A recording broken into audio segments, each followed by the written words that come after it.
একজন মুসলমানের জন্য জন্ম কিংবা মৃত্যু কেন্দ্রিক কোনো আনুষ্ঠানিকতা বা এটা বার্ষিকী উদযাপন করা জায়েজ নয়। মৃত্যু বার্ষিকী গণনা করেন যে এই বছর এত তারিখে মারা গেছেন, এই তারিখগুলোতে ভালো কাজ করলেও সেটা গুনাহ হবে। এই যে জন্মবার্ষিকী আর মৃত্যু বার্ষিকীর ইসলামে কোনো স্থান নেই। মৃত্যুদিন, পরের দিন, পরের দিন, এই 3 দিনের বেশি সে কোনো শোক করবে, এটা বৈধ নয়, অবৈধ। এটা শুধু মৃত্যু বছরের সাথে সম্পৃক্ত। এই হাদিসটি সহিহ হাদিস একেবারে। মৃত্যু দিবস পালন করলে শিরক হয়। যে বলে যে আব্দুর রাজ্জাক বিন ইউসুফ সাহেব কেন বলেন যে দিবস পালন করা শিরক, ওকে আবার তাওহীদ করতে হবে। সংক্ষেপে এটার বিধান হলো এটা ইসলামের সম্পূর্ণ অবৈধ অনাকাঙ্ক্ষিত বিষয়।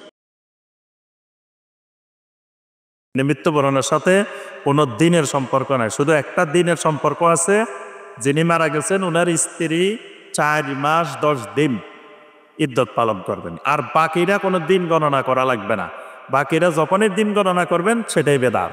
যদি 3 দিন গণনা করেন, 4 দিন গণনা করেন, 10 দিন গণনা করেন, 40 দিন গণনা করেন, মৃত্যু বার্ষিকী গণনা করেন যে ওই বছর এত তারিখে মারা গেছেন, এই তারিখগুলোতে ভালো কাজ করলেও সেটা গুনাহ হবে।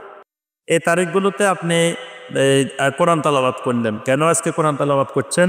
আজকে আপনার আব্বা মারা গেছেন। এই কোরআন তালাওয়াত করাটাই গুনাহের কাজ, যে আপনি, কারণ কোরআন তালাওয়াত করা সওয়াবের কাজ, কিন্তু ওই দিন ওই বাবার মৃত্যুবার্ষিকীকে কেন্দ্র করে করছেন, এজন্য এটা গুনাহে রূপান্তর হয়ে গেছে।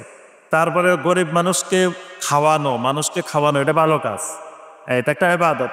কিন্তু এটাকে যদি আপনি ওই 40 দিনের সাথে, 10 দিনের সাথে, 4 দিনের সাথে, মৃত্যুবার্ষিকীর সাথে সংযুক্ত করে খাওয়ান, তখন এই খাওয়ানোটাই গুনাহের কাজ।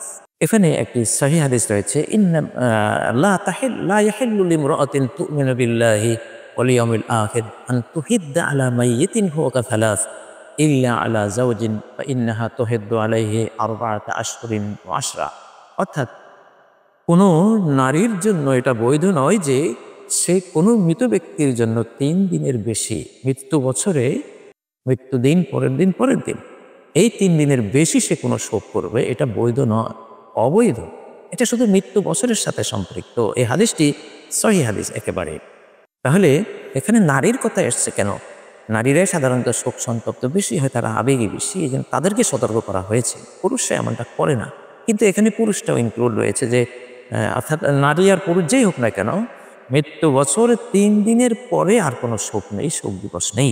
মৃত্যু দিবস পালন করলে শিরক হয়।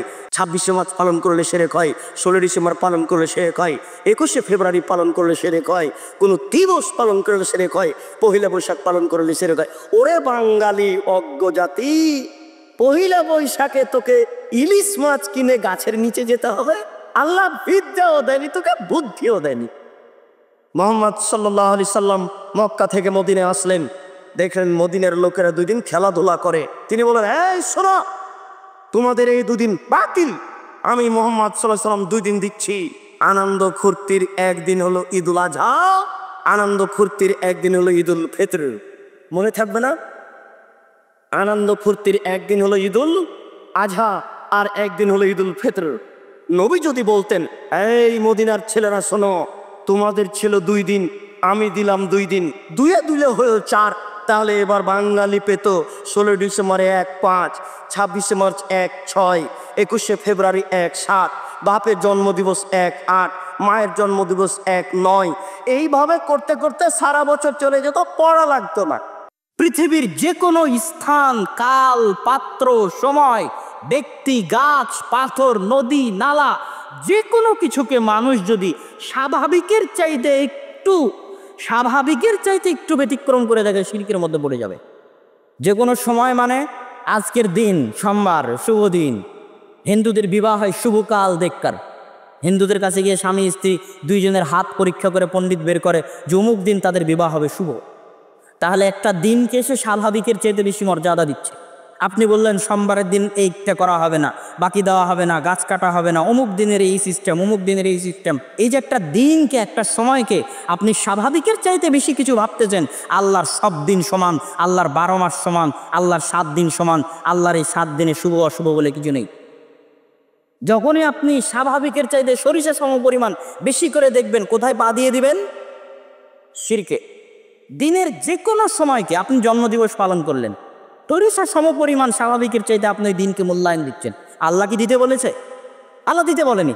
তাহলে সরিষা সম পরিমাণ আপনি স্বাভাবিকের চাইতে মূল্য দিচ্ছেন, মানে আপনার ভিতরে সমস্যা আছে, আপনি শিরকের ভিতরের দিকে ধাবিত। আজকে শিরক না করলে কালকে করে বসবেন।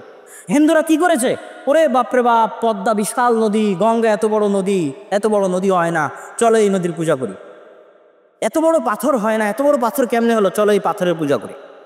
তাহলে এই যে একটা পাথরকে, একটা গাছকে, একটা নদীকে স্বাভাবিকের চাইতে বেশি মর্যাদা দেওয়া হচ্ছে, এটা কি শিরক? জন্ম কিংবা মৃত্যু কেন্দ্রিক যে আনুষ্ঠানিকতা আছে, এগুলো পৃথিবীতে সবার আগে শুরু করে প্যাগানরা, প্রকৃতি পূজারীরা, তাদের মধ্যে এটি অনেক বেশি ছিল।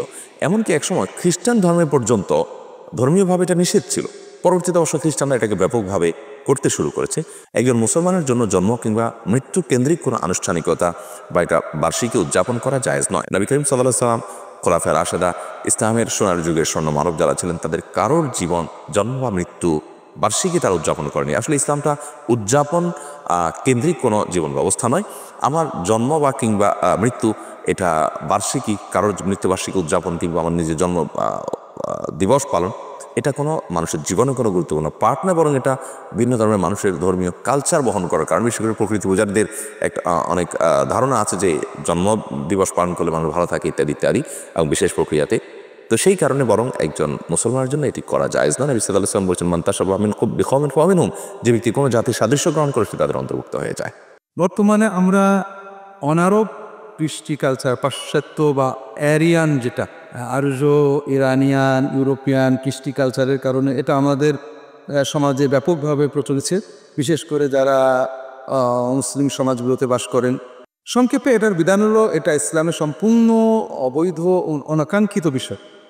ইসলাম আসলে জন্মের আনন্দ একবারই পড়ে, সেটা হলো জন্মের পরে আকিকা, জন্ম বিষয়ক আনন্দ। আর মৃত্যুর জন্য শোক একবারই করে, সেটা হলো মৃত্যুল জানাজা আদায় করা এবং পরবর্তী 3 দিন পর্যন্ত শোক পালন করা। এরপরে এটা প্রতি বছর রিনিউ করা, এটা ইসলামী দৃষ্টিতে অত্যন্ত আপত্তিকর বিষয়। এবং এটা একটা অনেকটা বিবেক বিরুদ্ধ কথা যে আমি আমার শোককে কেন রিপিট করব। এটা দেখতে দেখতে গা শোয়া হয়ে গেছে, ভালোই লাগছে, কিন্তু এটা আসলে একদিকে বিবেক বিরোধী, আরেকদিকে আমাদের ইসলামী কৃষ্টি কালচার সুন্নাহ বিরোধী। ইসলামে জন্মের আনন্দ আছে, বিবাহের আনন্দ আছে, মৃত্যুর শোক আছে, কিন্তু এটা প্রতি বছরে ঈদ অর্থাৎ ফিরে ফিরে আসবে, রিপিটেড হবে, এটা নেই। এই যে জন্মবার্ষিকী আর মৃত্যুবার্ষিকীর ইসলামে কোনো স্থান নেই। কারো জন্ম তারিখ মানান আর মৃত্যু তারিখ মানান, সবগুলি বিদাত।